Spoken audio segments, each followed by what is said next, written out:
नमस्कार, बहुत स्वागत है आप सभी का हमारे खास कार्यक्रम में। मैं हूं आपके साथ ज्योति यादव। दिल्ली की राउज एवेन्यू कोर्ट की विशेष सीबीआई अदालत ने आईआरसीटीसी स्कैम मामले में राहुल प्रसाद यादव और राबड़ी देवी और तेजस्वी यादव के खिलाफ औपचारिक आरोप तय कर दिए हैं। अदालत ने कहा कि लालू यादव ने टेंडर प्रक्रिया में दखल दिया और इसमें महत्वपूर्ण बदलाव कराए। कोर्ट ने लालू यादव को बताया कि उनके खिलाफ कौन कौन से आरोप तय किए जा रहे हैं और उनसे पूछा कि क्या वे इन आरोपों को सही मानते हैं या गलत। इसके साथ ही अदालत ने यह भी पूछा कि वे आरोप स्वीकार करते हैं या नहीं स्वीकारते। इस पर लालू यादव ने जवाब दिया कि वे आरोप स्वीकार नहीं करते। कोर्ट ने पाया कि कुछ संपत्तियों का मूल्यांकन कम किया गया था और बाद में ये संपत्तियां राबड़ी देवी और तेजस्वी यादव के नाम पर चली गई हैं। और अदालत ने यह भी कहा कि शेयर ट्रांसफर और जमीन के अधिग्रहण में गंभीर शक है कि कई लोगों ने मिलकर राज्य को आर्थिक नुकसान पहुंचाने की साजिश रची है। कोर्ट ने यह भी कहा कि टेंडर और शेयर ट्रांसफर की प्रक्रिया में धोखाधड़ी और अनियमितताएं पाई गई हैं।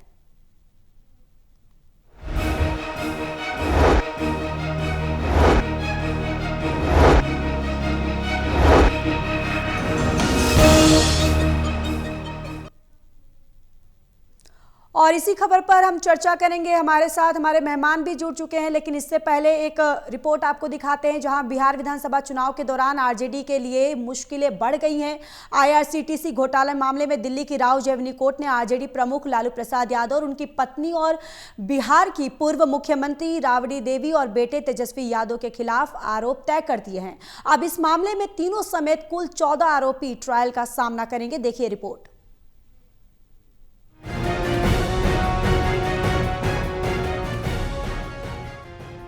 राउज एवेन्यू कोर्ट के स्पेशल सीबीआई जज विशाल गोगने ने आईआरसीटीसी घोटाला केस में लालू प्रसाद यादव, राबड़ी देवी, तेजस्वी यादव और अन्य आरोपियों के खिलाफ भ्रष्टाचार, जालसाजी और आपराधिक साजिश के तहत आरोप तय किए हैं।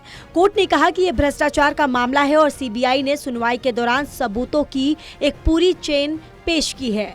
अदालत ने माना कि लालू प्रसाद यादव की जानकारी में ही इस घोटाले की साजिश रची गई और इस साजिश से लालू परिवार को फायदा हुआ। अदालत ने बताया कि राबड़ी और तेजस्वी यादव को बेहद कम कीमत पर जमीन मिली।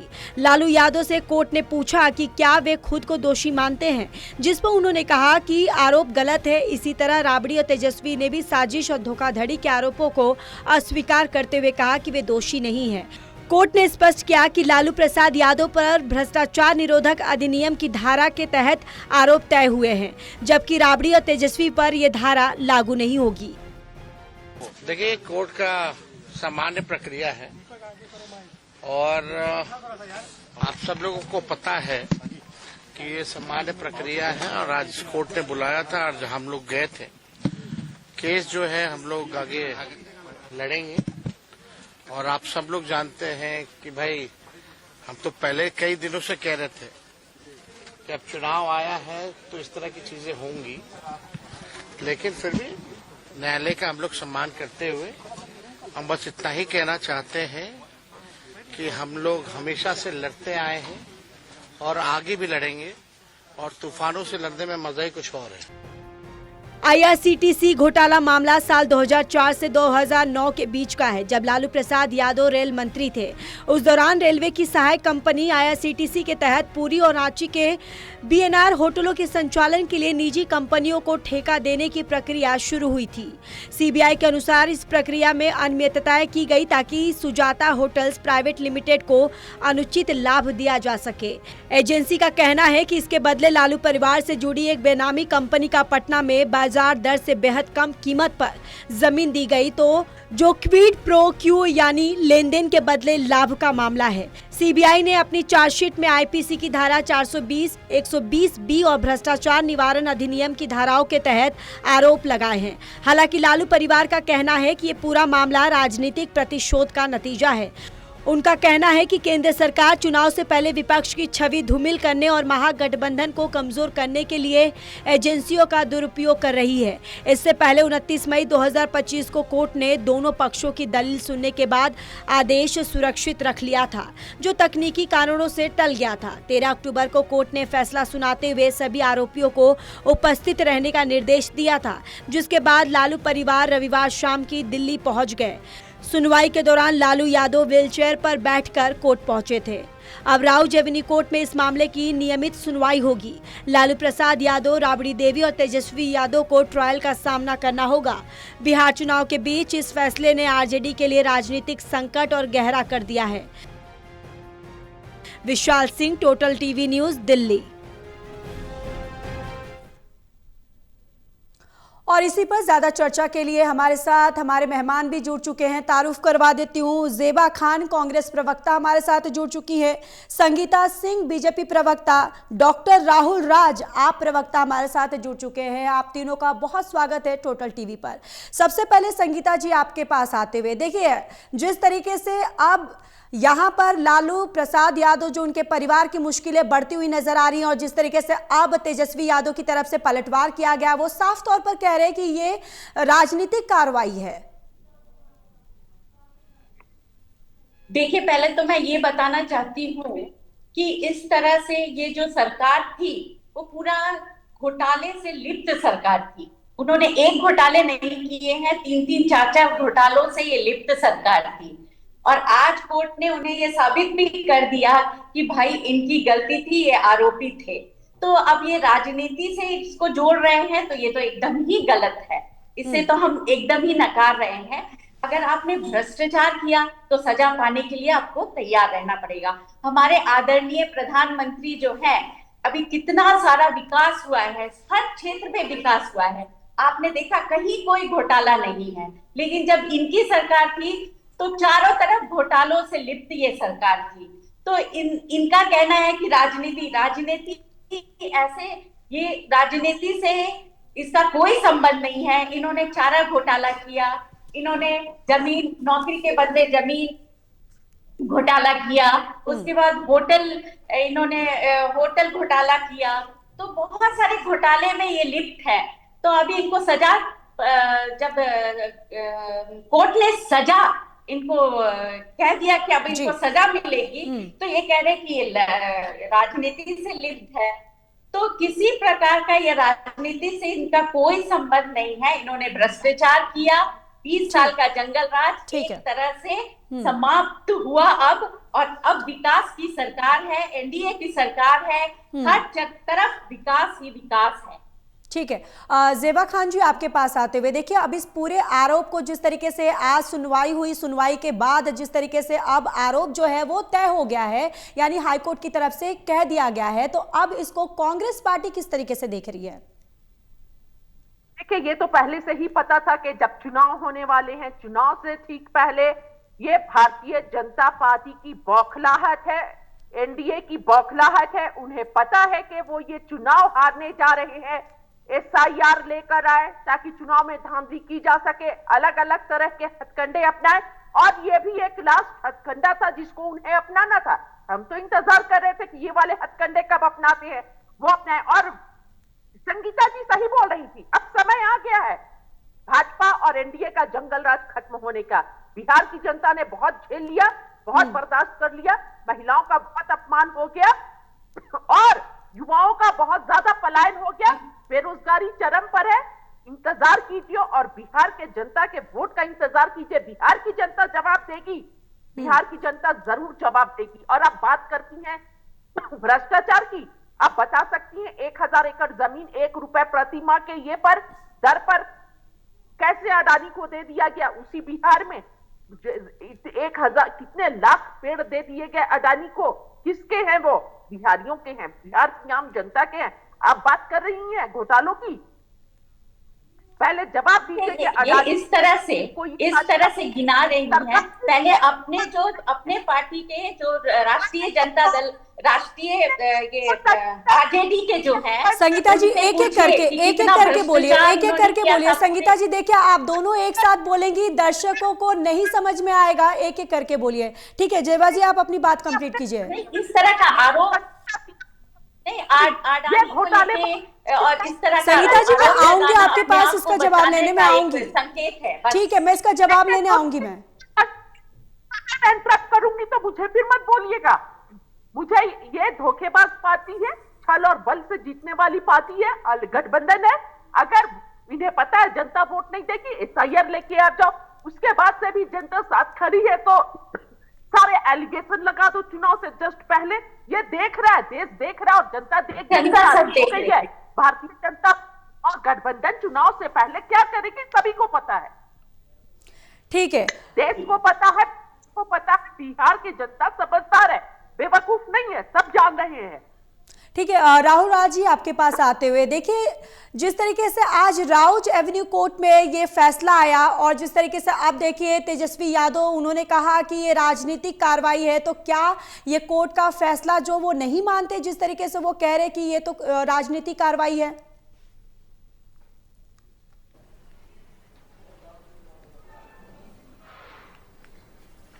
जी राहुल राज जी आपकी आवाज नहीं आ रही है, शायद म्यूट किया है आपने। ज्योति जी नमस्कार, टोटल टीवी के तमाम दर्शकों को नमस्कार। देखिए दरअसल केस, आवाज आ रही है ज्योति जी? जी बिल्कुल आवाज आ रही है। आ रही है? जी जी आ रही है। आवाज आ रही है आपको? जी आ रही है, अपनी बात कंप्लीट कीजिए। ज्योति जी मैं कहना चाह रहा हूं कि मामला सब जुडिस है। केस की मेरिट पे न जाते हुए आप पॉलिटिक्स की स्टाइल पे जाइए। भारतीय जनता पार्टी जहां कहीं भी चुनाव लड़ने जाती है, उनका पॉलिटिक्स का उनका स्टाइल जी के रूप में चुनाव लड़ने नहीं जाते। उनके साथ उनके लिए माहौल बनाने के लिए इलेक्शन कमीशन ऑफ इंडिया जाता है। वो स्पेशल इन्वेस्टिगेशन, स्पेशल SIR का काम करता है, वोटों की काट छांट करता है, नए जोड़े जाते हैं, हटाए जाते हैं। उसके बाद उसके अंदर इनकम टैक्स की एंट्री होती है, फिर ED की एंट्री होती है और उसके बाद एक माहौल विपक्ष की पार्टियों के खिलाफ तैयार किया जाता है। जैसा आपने दिल्ली के संदर्भ में भी देखा, यह भारतीय जनता पार्टी की राजनीति का स्टाइल है। इस केस के अंदर भी वही काम किया जा रहा है। तेजस्वी यादव या जो क्षेत्रीय पार्टियां हैं जी, उनके विरुद्ध एक केस बनाया जा रहा है और इस केस का चुनाव के बाद कुछ भी होना जाना नहीं है। ठीक उसी तरीके से जैसे दिल्ली में अब कोई तथाकथित शराब घोटाले का नाम लेने वाला नहीं है। तो ये विपक्ष की इमेज को खराब करने का भारतीय जनता पार्टी की राजनीति का एक स्टाइल है। चुनाव में अब ये इस बात को लेकर जाएंगे। उनके पास 20 साल में दिखाने के लिए बिहार में कुछ भी नहीं है, कोई काम उनके पास बत है। तो 2017 में इस केस में पहली बार FIR दर्ज हुई थी। 8 साल तक आपकी एजेंसी जी भारत में प्रचलित है कि सुप्रीम कोर्ट कहता है 7 अगस्त 2025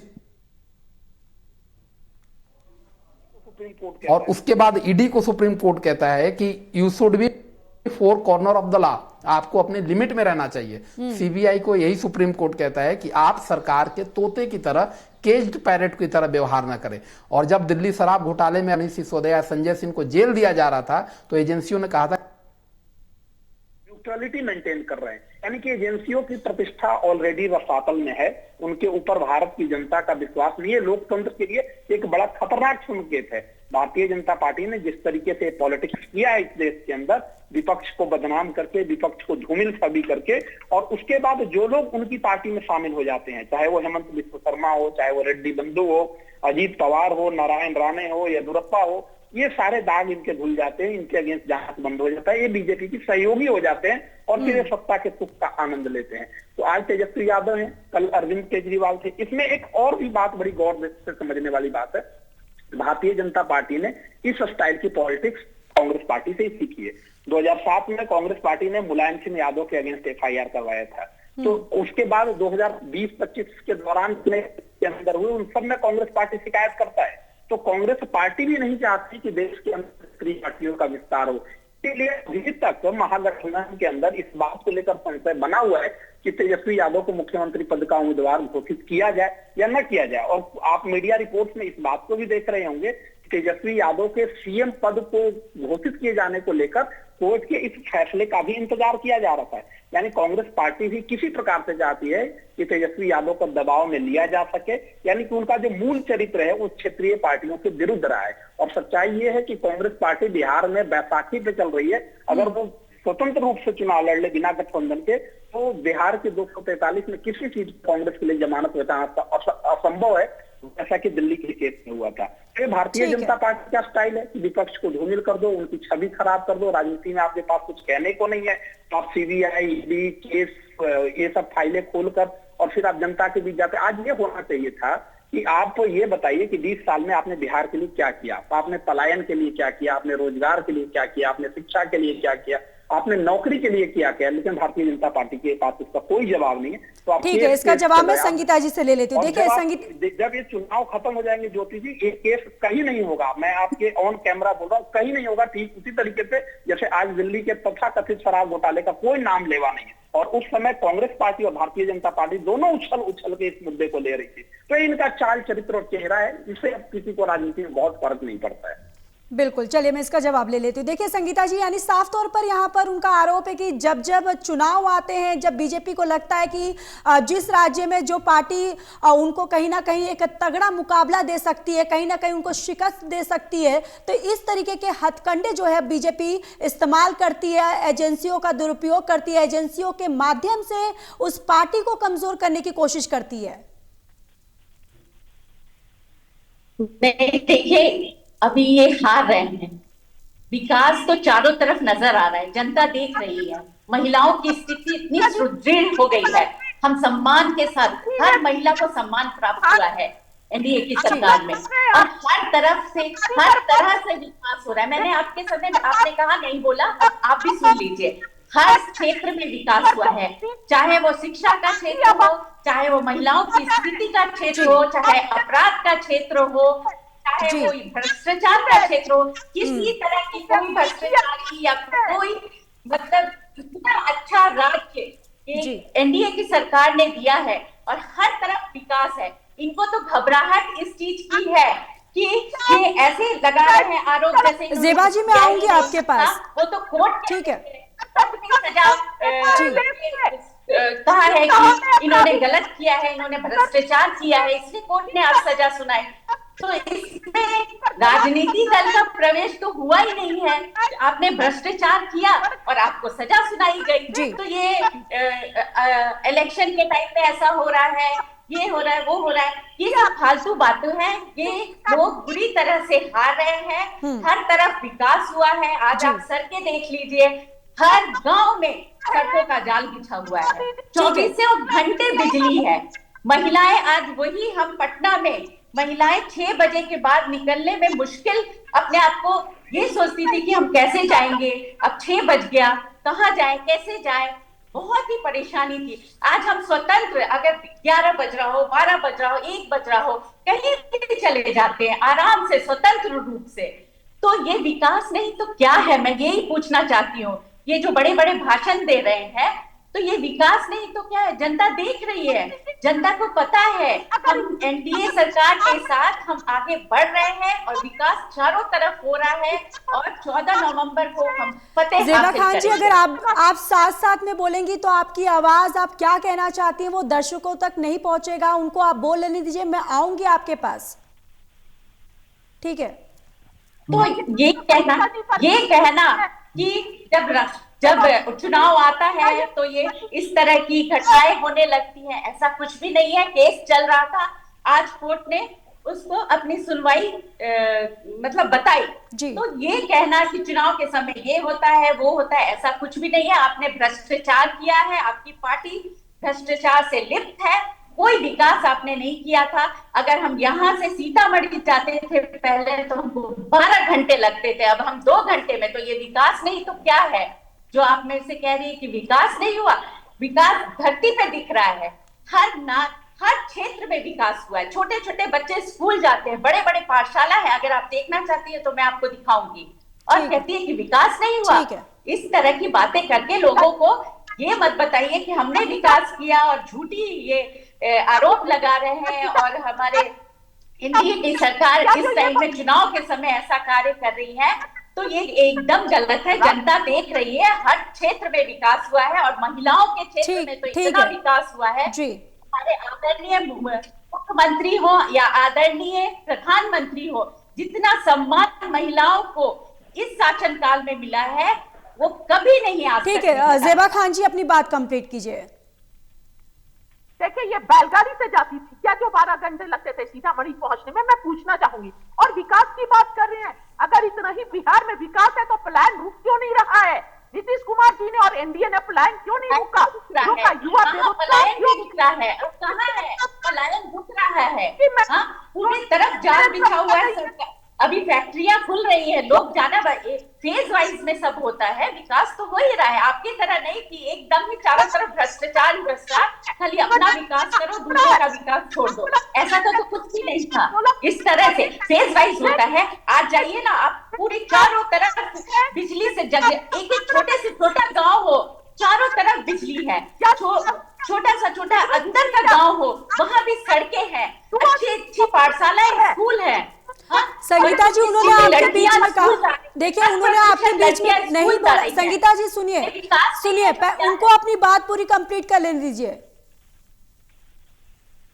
देखिए ज्योति जी, यही दिक्कत होती है, जब मैं चुप रहती हूँ, ये बोलती है, फिर मुझे भी बोलना पड़ेगा। ये बता दीजिए, समझा दीजिए। और मैं ये बोला, महिलाओं को आपको पता होगा, झूठ नहीं बोलिए ना, जो सच है उसको बोलिए, जो सच है बोलिए ना, झूठ नहीं बोलिए। विकास नहीं हुआ, विकास पलायन हो रहा है, तो ये हो रहा है, वो तो धरती पे दिख रहा है, सब जनता देख रही है। ठीक है, राहुल राज जी आपके पास आते हुए, देखिए मेरा यही सवाल है कि जिस तरीके से अब बिहार विधानसभा चुनाव भी एक तरफ है और जिस तरीके से अभी आरोप लगा है आरजेडी पे, तो क्या इस कोर्ट के इस फैसला जो सामने आया है, क्या बिहार चुनाव पर इसका कितना असर पड़ सकता है? देखिए ज्योति जी, एक नकारात्मक प्रचार आज से शुरू हो जाएगा। आप बिहार और टीवी चैनलों पे आप देखिएगा कि बिहार को लेकर एक नकारात्मक, ठीक है जेबा जी, मैं आऊंगी आपके पास, ठीक है।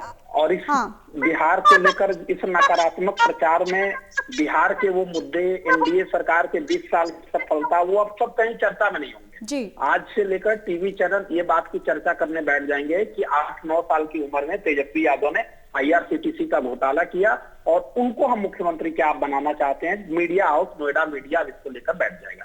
तो अब एक नकारात्मक प्रचार चलेगी। अब एनडीए सरकार को ये सफल मानने नहीं आएगा कि आप क्या किए 20 साल में, बताइए। जो अभी भारतीय जनता पार्टी की प्रवक्ता मैडम बता रही थी, रिकॉर्ड और data, national family health survey जो भारत सरकार कराती है और भारत सरकार की जो केंद्रीय सांख्यिकी आयोग है, स्टैटिस्टिकल ऑर्गेनाइजेशन है, उनके डेटा देख लीजिए। प्रति व्यक्ति आय में बिहार की सदी है, 68,000 रुपए, 66,000 रुपए प्रति व्यक्ति आय है, जबकि देश का औसत 2.25 लाख रुपए है। 33% बिहार की आबादी गरीबी रेखा के नीचे रहती है, जबकि देश का औसत 21% है। देश में सबसे अधिक शिक्षा, पोषण और बुनियादी सुविधाओं में बिहार पिछड़ा हुआ है। और कंटेंट ऑफ वेस्टेज यानी सबसे कम उम्र की हाइट और बच्चों का सबसे कम बजट बिहार के बच्चों का होता है। सबसे ज्यादा मातृ मृत्यु दर बिहार के अंदर है।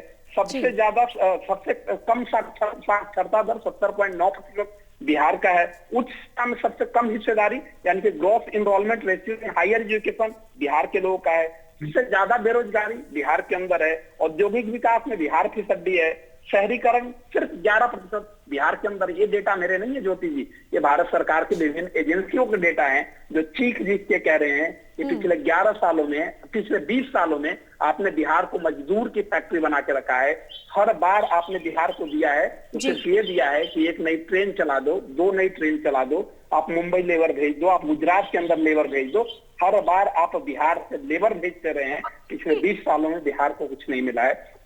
ये सारे आंकड़े चीख के कह रहे हैं। तो अब इस विषय पे डिबेट न हो, उससे बचने के लिए किया गया है कि अब आप इसको इधर फ्रेम कर दो, आप इसको उधर फ्रेम कर दो, एक राजनीति टीवी मीडिया में लेकर बैठ जाओ और फिर 20 साल की भारतीय जनता पार्टी की जवाबदेही, एनडीए सरकार की जवाबदेही, नीतीश जी की बढ़ती उम्र, इन सब चीजों को छुपा लीजिए और बिहार चुनाव को एक तरफ दूसरे एंगल दे दीजिए। तो अब मामला सब जुडिस है। ये दिल्ली चुनाव के अंदर भी यही चीज हुआ था, यही चीज बिहार में हुआ है। और जहां कहीं भी चुनाव होता है एक स्टाइल, एक modus operandi Bharatiya Janata party और इनकी सहयोगी संस्थाओं का चल पड़ा है। इसी रास्ते पर भारत की पॉलिटिक्स चल रही, जो बड़ी शर्मनाक है, बहुत दुखद है।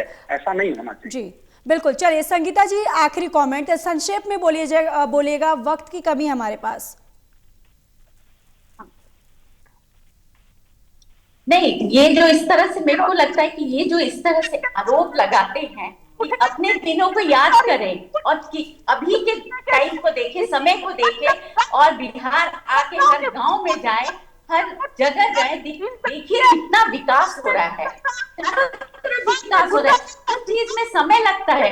अब हर रोड पे जाइए, हर तरफ सड़कों का जाल बिछा हुआ है, फैक्ट्रियां खुल रही है, पलायन की धीरे धीरे कमी आ रही है। तो हर जगह अच्छे अच्छे स्कूल खुल रहे हैं, अच्छे अच्छे स्कूल हैं भी, बहुत विकास हुआ है। इन्होंने तो बिहार को एकदम जंगल राज बना रखा था, रोड पे जंगल ही जंगल था। अब देखिए तो अच्छे अच्छे रोड है। ठीक है जेबा जी, आपके पास आते हुए आखिरी कमेंट, जेबा जी आपके पास आते हुए आखिरी कमेंट संक्षेप में बोलिएगा, वक्त की कमी है हमारे पास।